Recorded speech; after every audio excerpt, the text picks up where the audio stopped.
السلام علیکم ورحمۃ اللہ وبرکاتہ۔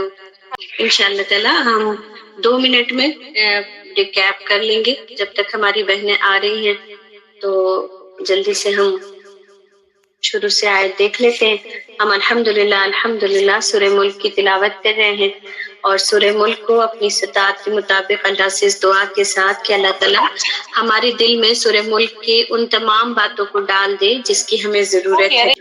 تو سورہ ملک اپنے صاحب کی، اپنے ساتھی کی انشاءاللہ آخرت میں شفاعت کرے گی، اور وہ قبر کی ساتھی بھی ہے، اور انسان کو جہاں سارے رشتے اس کا ساتھ چھوڑ دیں گے، سورہ ملک اس کی ساتھی بن کر رہے گی۔ یہ کتنی پیاری اور کتنی ہمارے لیے تسلی والی بات ہے، الحمدللہ۔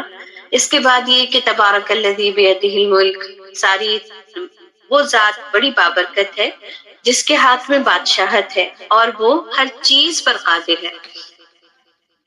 تو ہم اس عظیم ہستی کی عبادت کرتے ہیں جو پوری کائنات کا مالک ہے، اور وہ ہمارے ہر غم، ہر تکلیف، ہر پریشانی اور دنیا میں ہونے والی ہر جو بھی چیزیں ہو رہی ہیں ان سب پر قدرت رکھتا ہے، اور وہ زندگی اور موت کا بھی مالک ہے۔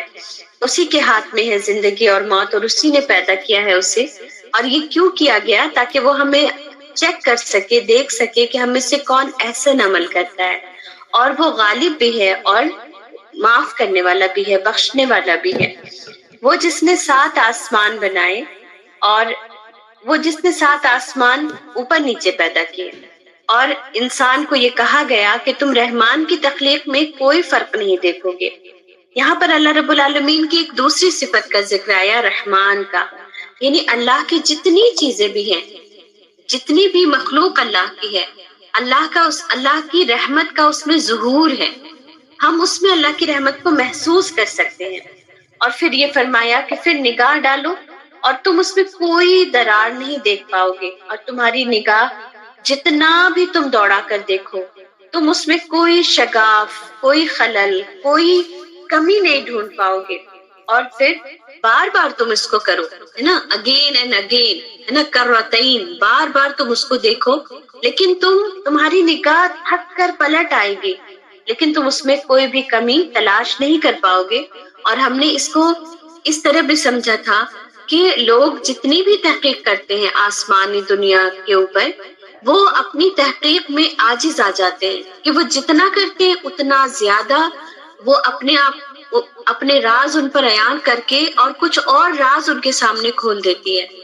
اسی طریقے سے انسانی جسم بھی آج تک دیکھیں، اس کے وائرس، اس کے اینٹیڈوٹ، ان تمام چیزوں پر انسان کام کرتا ہی جا رہا ہے، اور وہ یہ نہیں کہہ سکتا کہ اس نے تمام چیزوں کے بارے میں علم حاصل کر لیا کہ یہ چیز کیسے پیدا ہوتی ہے، کیسے دور کی جائے گی، اور ان تمام چیزوں پہ انسان یہ وہ کر دے کہ ہم نے اس پہ دسترس حاصل کر لیا ہے۔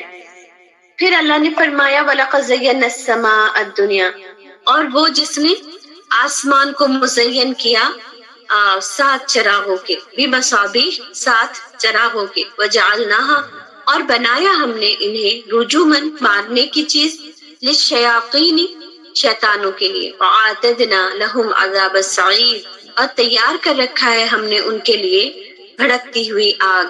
انشاءاللہ تعالی آج ہم اس کے تفصیل کو دیکھ لیں گے۔ ہم انہی لوگوں سے رابطہ کرتے ہیں تفسیر کے لیے جن کے بارے میں اوتھینٹسٹی ہے کہ وہ زیادہ تر صحابہ کرام، حدیث اور ان تمام چیزوں کا ریفرنس لیتے ہیں۔ آپ کے سامنے جو تفسیر بیان کی جاتی ہے وہ اس کا زیادہ تر پارٹ تفسیر ابن کثیر سے ہے، اور کچھ اسکالرز کے پوائنٹس ہیں۔ اس میں میری کوئی بات نہیں ہوتی ہے، بس یہ ہے کہ ہم اپنے عمل کے لیے جو بات لے پاتے ہیں اسی کو میں اپنے الفاظ میں آپ کے سامنے رکھ دیتی ہوں۔ اللہ تعالیٰ اس میں بھی جو کمی کوتاہی ہو جاتی ہو، اللہ تعالیٰ اسے اپنی رحمت سے معاف فرمائے، کیونکہ ہمارا علم اتنا نہیں ہے کہ ہم ان آیات، ان الفاظ کے صحیح معنی مفہوم تک اچھی طریقے سے پہنچ سکیں۔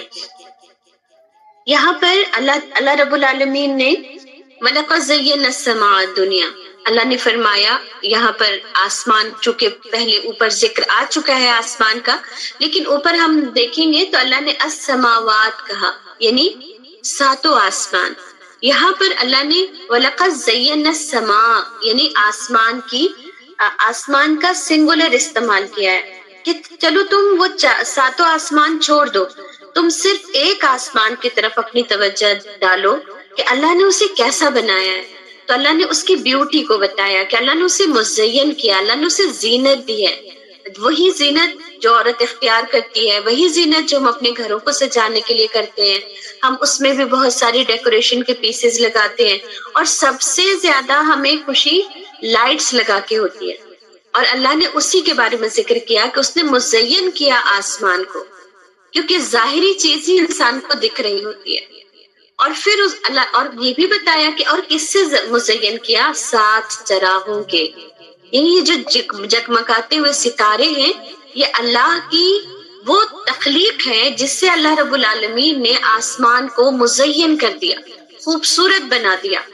تو اللہ خوبصورت ہے اور خوبصورتی کو پسند کرتا ہے، اور اللہ کی تمام چیزوں میں خوبصورتی ڈومینیٹڈ ہوتی ہے. اللہ تعالیٰ نے آپ دیکھیں، آپ سمندر کے اندر دیکھ لیں کہ کتنی خوبصورتی کے ساتھ اللہ کی تمام مخلوق اس میں موجود ہے. اللہ کی ہر مخلوق اتنی پیاری اور اتنی مکمل لگتی ہے کہ آپ اس میں کوئی ٹیڑھ نہیں تلاش کر سکتے. اور اسی طریقے سے اللہ نے قرآن کی دوسری آیت میں فرمایا لَقَدْ خَلَقْنَا الْإِنسَانَ فِي أَحْسَنِ تَقْوِيمٍ کہ ہم نے انسان کو اچھی ساخت پر بنایا، احسن ساخت پر بنایا. تو اللہ نے انسان کو احسن ساخت پر بنایا ہے. یہ الگ بات ہے کہ انسان کے اندر بہت ساری کمیاں ہیں، اور وہ کمیاں بھی اس کے رب نے اس کے اندر ڈالی ہیں. لیکن انسان جیسا اللہ نے بنایا ہے، کوئی بھی یہ دعویٰ نہیں کر سکتا کہ اس سے وہ بہتر انسان تخلیق کر سکتا ہے. آپ دیکھیں روبوٹ بنائے جاتے ہیں، کہا جاتا ہے وہ انسانوں کی طرح کام کرتا ہے، لیکن وہ کیسے دکھتے ہیں؟ کیا وہ احسن تقویم ہوتے ہیں؟ وہ ہو ہی نہیں سکتے، کیونکہ رب کی بنائی ہوئی چیز بالکل مکمل اور اپنی بناوٹ میں احسن ہے. تو اللہ نے آسمان کو چراغوں کے ساتھ مزین کیا. اور دوسرا کام اب ان ستاروں کا کیا بتایا، وَجَعَلْنَاهَا اور بنایا ہم نے انہیں، انہی ستاروں کو، انہی چراغوں کو جس کے ذریعے آسمان کو زینت بخش دی، انہیں ہم نے بنایا رجوماً للشیاطین مارنے کی چیز شیطانوں کے لیے، ہے نا. اب یہ دیکھیں، یہ سب سے پہلا ان کا کیا تھا، ان کی خوبصورتی کو ڈیفائن کیا اللہ نے. لیکن ان کا خوبصورت ہونا ان کی زندگی کا مقصد نہیں ہے. ان کا مقصد کیا ہے کہ اس کے ذریعے شیطان مردود، جو شیطان اللہ کا بھید لینا چاہتے ہیں.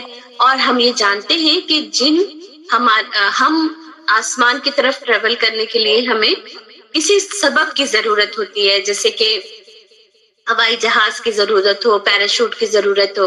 لیکن جنوں کو آسمان کی طرف ٹریول کرنے کے لیے کسی سبب کی ضرورت نہیں ہوتی، وہ آسانی سے ادھر ادھر گھوم سکتے ہیں. لیکن جب وہ آسمانی دنیا کی طرف جاتے ہیں اور وہاں سے اللہ کا کوئی بھید جاننا چاہتے ہیں، تو ان کے لیے اللہ نے یہی ستارے رکھے ہوئے، یہی چراغ شہاب ثاقب، جن کو الگ الگ نام سے قرآن نے متعارف کروایا، کی رکھا ہوا ہے. آپ سوچیں، اتنی خوبصورت چیز کا کام کیا ہے؟ سزا دینا، آگ پھینکنا، جس کے ذریعے شیطان کو دور بھگایا جاتا ہے. وَأَعْتَدْنَا لَهُمْ عَذَابَ السَّعِيرِ اور صرف یہی نہیں ہے ان کے لیے، جو اللہ کے کام میں خلل ڈالنا چاہتے ہیں، جو اللہ کی ان باتوں کو جاننا چاہتے ہیں جو اللہ نے راز میں رکھا ہوا ہے، یعنی یہ کہ وہ اللہ کی نافرمانی کرنا چاہتے ہیں، تو اللہ نے کہا ان کے لیے ہم نے عذاب سعیر تیار کر رکھا ہے، بھڑکتی آگ تیار کر رکھا ہے. اور جو مفسرین نے ستاروں کے بارے میں یہ کیا ہے، وہ یہ کہ ستاروں کے 3 کام ہیں. اور یہ بھی آپ کو ابن کثیر کی جو تفسیر ہے اس میں مل جائے گا کہ امام قتادہ فرماتے ہیں کہ اللہ تعالیٰ نے ستاروں کے 3 مقاصد کے لیے پیدا فرمایا. یہ آسمان کے لیے باعث زینت ہے، نمبر 2 شیطانوں کو مارنے کا اعلی کار ہے، اور نمبر 3 علامات ہے اس سے راستوں کے تعین کا. اور اس 3 کام کے علاوہ اگر کوئی اور کام لیتا ہے ستاروں سے، تو وہ اللہ کے حکم کی نافرمانی کرتا ہے، حالانکہ وہ سارے علم اس میں موجود ہے. اس کے باوجود ہمیں صرف ان 3 چیزوں کے لیے اس سے ہمیں منسلک کرنے کو کہا گیا. اور یہ جو مزین کرنا ہے ستاروں کا، آپ دیکھیے آج کے وقت میں کتنے ہی ٹریولرز ہیں جو دور دراز کے علاقے میں جاتے ہیں اور اسٹار گیزنگ کے نام سے وہ پھر پورا جہاں پر روشنی ختم ہو جاتی ہے اور پھر صرف ستارے جگمگاتے ہیں، اور اس سے پھر وہ ان کو وہاں پہ دیکھنے کا پورا انتظام ہوتا ہے، رات کی پوری تیاری ہوتی ہے. لیکن انہوں نے اس خوبصورتی کو تو سمجھا کہ آسمان کے یہ ستارے کتنے خوبصورت لگتے ہیں، لیکن وہ نادان اس کے مقصد کو نہیں جانتے. اسی طرح سے ہم انسان اپنے جسم کی احسن تقویم کو تو سمجھ گئے کہ ہمیں اس کو کیسے نرش کرنا ہے، کیسے اس کو خوبصورت بنا کر رکھنا ہے، اس میں کیسے کون سی چیزوں کو نکال دینا ہے اور کون سی چیزوں کا اضافہ کر لینا ہے، کیسے میک اپ کی چیزیں کو استعمال کرنا ہے. لیکن ہم اپنے مقصد حیات کو بھول گئے کہ اللہ رب العالمین نے ہمیں کس مقصد سے پیدا کیا ہے. اور اسی لیے دیکھیے مجھے ایک جب میں تیاری کر رہی تھی تو مجھے ایک شاعر کا شعر یاد آیا کہ حسن ظاہر چند روزہ، حسن سیرت مستقل، اس سے خوش ہوتی ہیں آنکھیں، اس سے خوش ہوتا ہے دل. تو انسان کا جو اندرون ہوتا ہے وہ اتنا پیارا ہونا چاہیے کہ اس کی جو زینت اوپر والی ہے نا وہ اس کے اندر تک چلی جانی چاہیے، اس کے اندر تک پیوست ہو جانی چاہیے. تو انسان کو اللہ نے احسن تقویم بنایا، لیکن انسان کے بھی زندہ ہونے کا مقصد کیا ہے؟ وما خلقت الجن والانس الا لیعبدون، کہ ہم نے نہیں پیدا کیا جن اور انس کو مگر یہ کہ وہ میری عبادت کرے، کہ وہ عبادت کرے. اور عبادت کا مطلب کیا ہوتا ہے؟ کہ عبد بندے کو کہتے ہیں، اور بندہ کون ہوتا ہے؟ غلام ہوتا ہے. تو عبادت کیا ہے؟ غلامی کرنا ہے اللہ کی. اللہ نے انسان کو اچھی ساخت کے ساتھ پیدا کیا اور مقصد اس کا اللہ کی غلامی کرنا ہے. تو جیسے یہ ستارے اپنے مقصد کو نہیں بھولتے حالانکہ اللہ نے انہیں اتنا خوبصورت پیدا کیا، اسی طرح انسانوں کو بھی چاہیے کہ وہ اپنے مقصد حیات کو نہ بھولے. اور ان شیاطین کے لیے جو اللہ کے کام میں رخنا ڈالنے کی کوشش کرتے ہیں، ان کے لیے اللہ نے فرمایا ان کے لیے تیار ہے بھڑکتی آگ.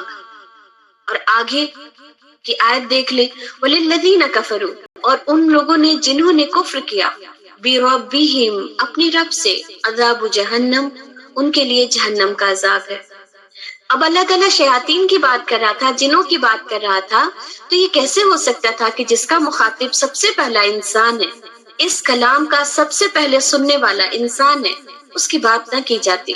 اللہ نے یہ بتا دیا کہ ان ستاروں کے ذریعے ان شیاطین کو مارا جاتا ہے جو یہ نافرمانی کرتے ہیں. تو وہ لوگ جنہوں نے کفر کیا، کون ہیں یہ لوگ؟ اگر ہم سے کہا جائے کہ کافر کون ہے تو کیا کافر مسلمان ہو سکتا ہے؟ بالکل، مسلمان بھی کافر ہے.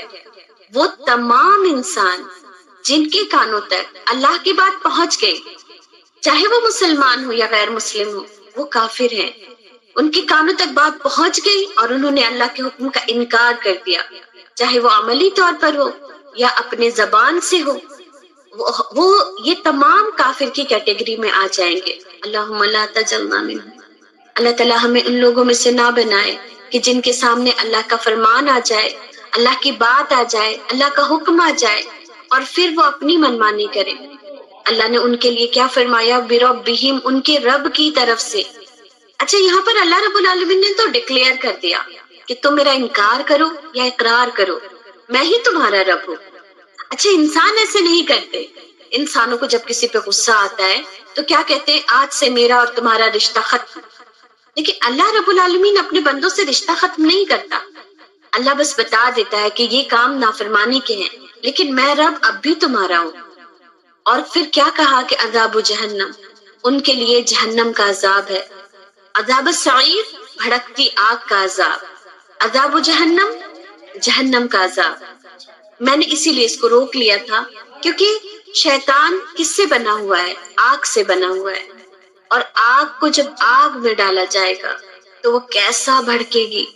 ہم تصور کریں کہ اگر کوئی تیل کا کنواں ہو اور اس میں اور بھی پیٹرول یا کوئی اور بھڑکنے والی چیز ڈال دی جائے تو وہ کیسا بلاسٹ ہو جائے گی.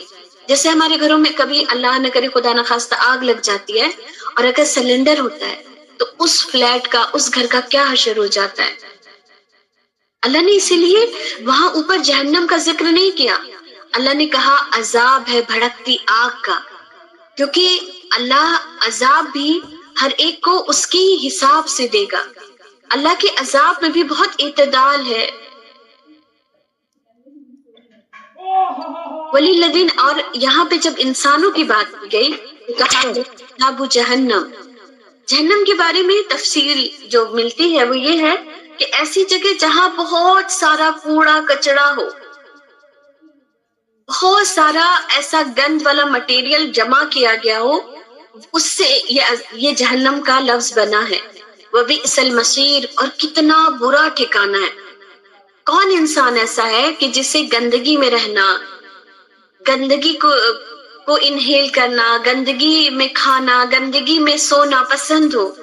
اگر کسی کو بحالت مجبوری رہنا بھی پڑتا ہے تو اسے پسند بالکل نہیں ہوتا. ہم کسی کے گھر کو سمجھتے ہیں کہ یہ کتنا صاف، بالکل صاف نہیں رہتی ہے یہ، لیکن جب آپ ان کے پاس بھی بیٹھیں گے تو ان کے بھی صفائی کے کچھ کرائٹیریا ہوتے ہیں، وہ بھی کچھ نہ کچھ صاف رکھتے ہیں. تو اللہ نے انسانوں کے لیے جہنم کا ذکر کیا اور اس کے ساتھ یہ بھی بتا دیا کہ وہ کتنا ہی برا ٹھکانہ ہے. اور کتنا برا ٹھکانہ ہے یہ، اس کے بارے میں ہم آگے پڑھتے ہیں. اذا القوا، جب وہ ڈالے جائیں گے،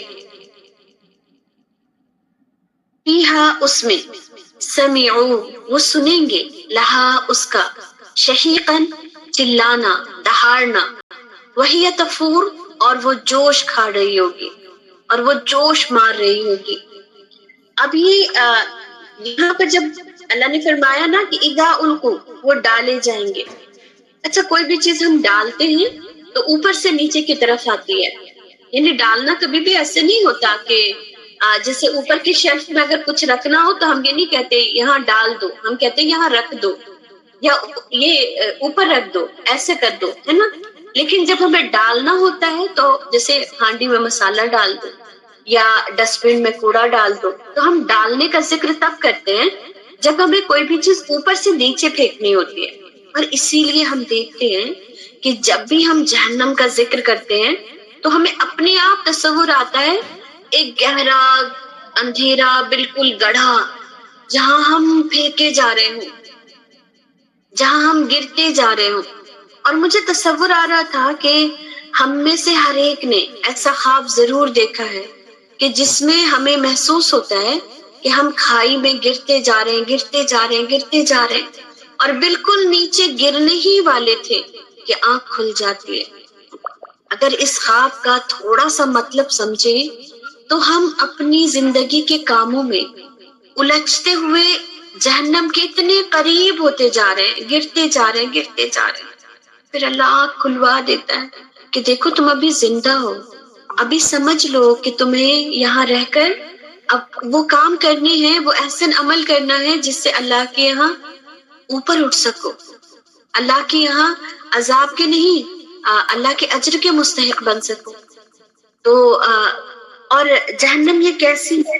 یہ جہنم اندھیری ہے، کالی ہے، اپنے اندر اتنا ہیبت رکھتی ہے کہ اس کا ذکر بھی ہمیں لرزا دیتا ہے. ہمیں سے کوئی جہنم کا ذکر نہیں کرنا چاہتا.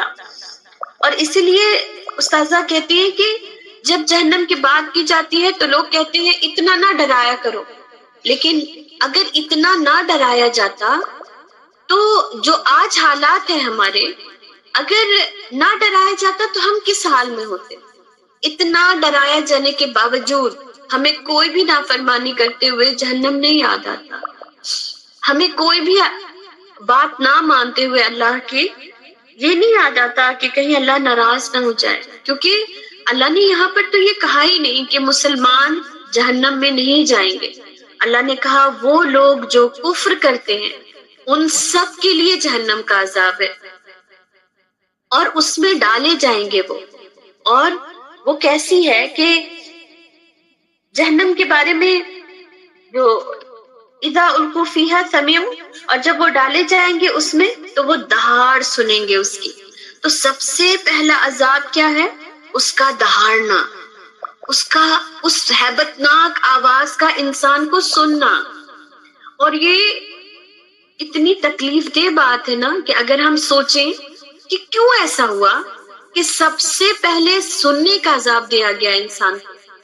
وہ جب جہنم میں گر رہا ہے اب بھی وہ اپنے ٹھکانے پہ نہیں پہنچا ہے، لیکن اس کا سواگت ہو رہا ہے تیز بھیانک شدت والی آواز سے. کیونکہ انسان کے دل میں ہدایت کی قرآن کی آواز ہی تو سب سے پہلے آئے گی، اس سے ہی تو انسان آنے دے گا کانوں میں، تبھی تو وہ خیر کی طرف پہنچ پائے گا، تبھی تو وہ اللہ کی رضا تک پہنچ پائے گا. اور جب انسان اپنے کانوں ہی کو بند کر لیتا ہے اللہ کی بات سننے کے لیے تو وہ کسی خیر تک نہیں پہنچ پاتا. تو سب سے پہلے عذاب اسی کان کے لیے ہوگا کہ جس کے ذریعے اس نے کبھی اللہ کے کلام کو نہیں سنا، کبھی اللہ کی بات کو نہیں سنا.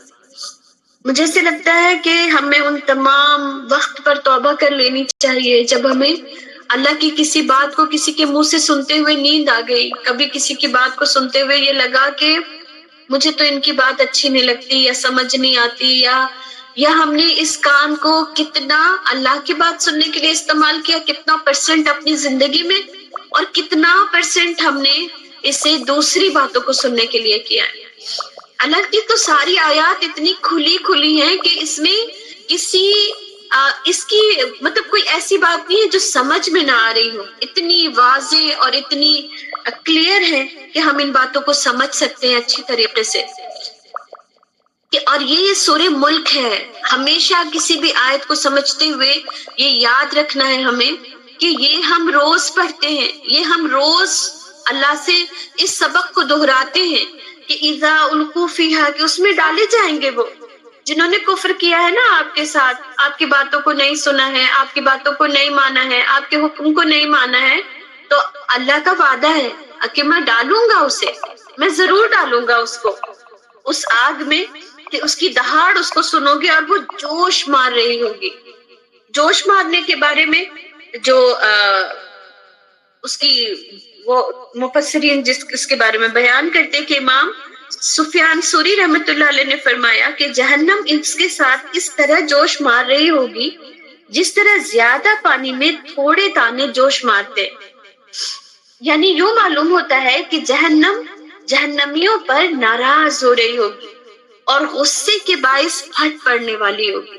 اور یہ جن لوگوں نے بھی اس کی تفصیل بیان کی ہے انہوں نے اتنی وضاحت کے ساتھ، اتنی کلیئرٹی کے ساتھ بیان کیا ہے کہ جہنم اپنے رب کے نافرمانوں پر کیسا ناراض ہو رہی ہوگی، کیونکہ جہنم ایک مخلوق ہے اللہ کی اور وہ زندہ مخلوق ہے اللہ کی.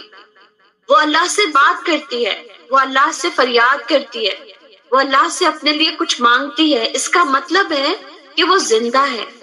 اور آپ سوچیں ایک زندہ ٹھکانہ جو اللہ نے اپنے نافرمانوں کے لیے تیار کیا ہے، اور اس پر یہ المیہ یہ کہ وہ ٹھکانہ اللہ نے پوشیدہ نہیں رکھا.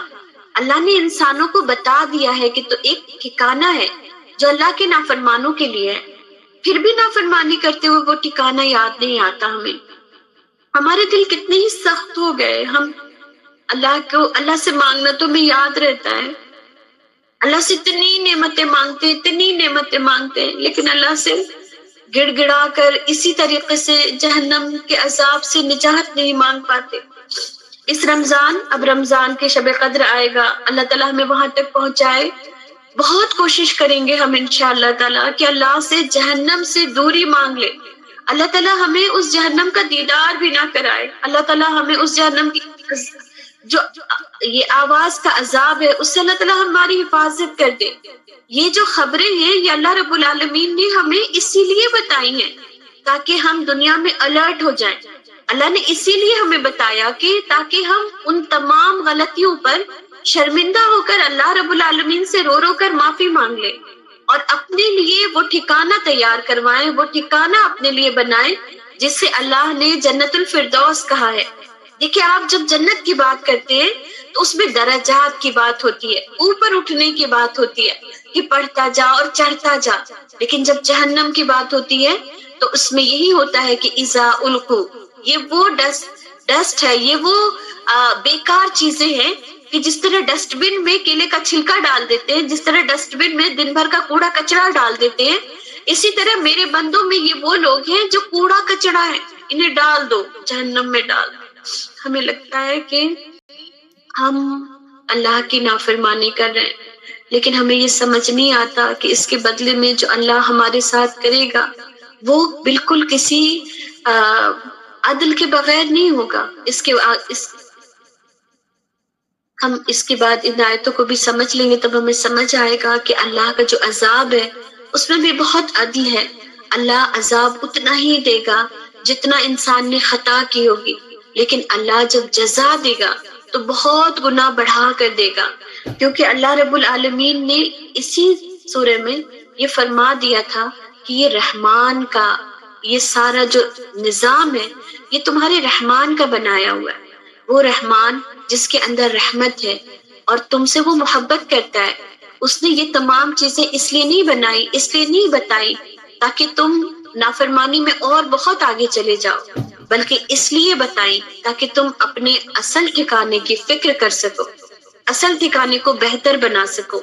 اور سورہ ملک میں ہم سوچیں کہ ہم کیسے بندے ہیں اللہ کے جو روز ان آیتوں کو پڑھتے ہیں اور پھر روز اللہ کی نافرمانی کرتے ہیں، اور پھر اللہ تعالیٰ ہمیں اٹھا کر ان آیتوں کو آخرت میں نہیں دکھا دے گا کہ دیکھو تم خود ہی تو پڑھتے تھے اذا القوا فیہا سمعوا لہا شہیقا، کہ وہ اس میں ڈال دیا جائے گا، اس میں ڈال دے گا وہ ان لوگوں کو جنہوں نے اس کی نافرمانی کی ہے، ڈالے جائیں گے اور وہ دہاڑ رہی ہوگی اور وہ چیخ رہی ہوگی اور وہ چلا رہی ہوگی غصے کے ساتھ، جوش مار رہی ہوگی، تکاد تمیز من الغیظ، اور وہ غیظ اور غصے سے چیخ رہی ہوگی، چلا رہی ہوگی۔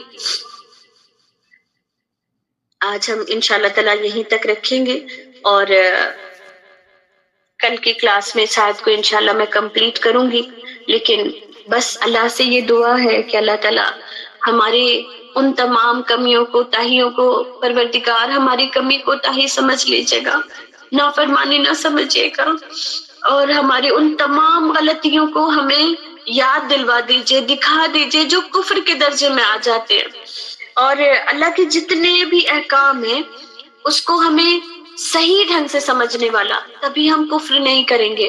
اگر ہم اس کو صحیح طریقے سے نہیں سمجھیں گے، اگر ہم اس کے تمام جو ڈو اینڈ ڈونٹس ہیں اس کو جاننے کا علم نہیں حاصل کریں گے، تب تک ہم اللہ کے اس کفر سے نہیں بچ سکتے۔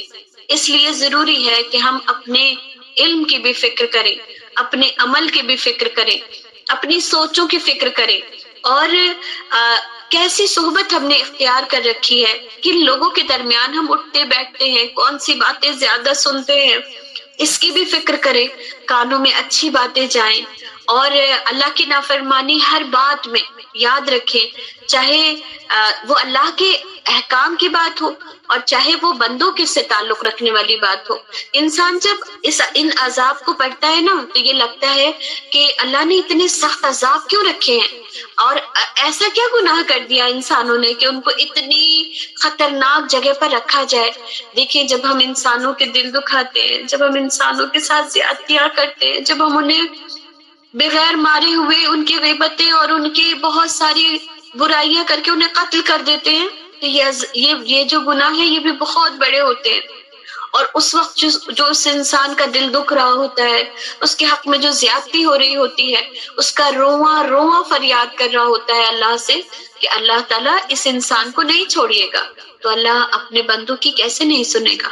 وہ ان انسانوں کو کیسے چھوڑ دے گا جس نے اپنے رب کو جانتے ہوئے اس کے بندوں کے ساتھ یہ معاملات کیے؟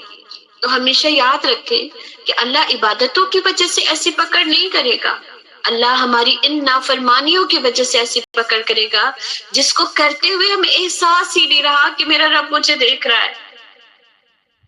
تو اپنے رب کو حاضر اور ناظر بنائیں گے انشاءاللہ، تاکہ ان نافرمانیوں سے بچ سکیں جس سے رب کی یہ ناراضگی ہمارے سامنے آ جائے۔ اللہ سے بہت دعا ہے کہ اللہ تعالیٰ ہمیں اپنی نافرمانی سے بچائے، اپنے کفر سے بچائے، اور ہمیں اپنا بندہ بنا لے، اپنا بندہ بنا لے۔ سبحانک اللہم و بحمدک، نشہد ان لا الہ الا انت، نستغفرک و نتوب الیک۔ سبحان ربک رب العزت عما یصفون وسلام علی المرسلین والحمد للہ رب العالمین آمین. السلام علیکم ورحمۃ اللہ وبرکاتہ.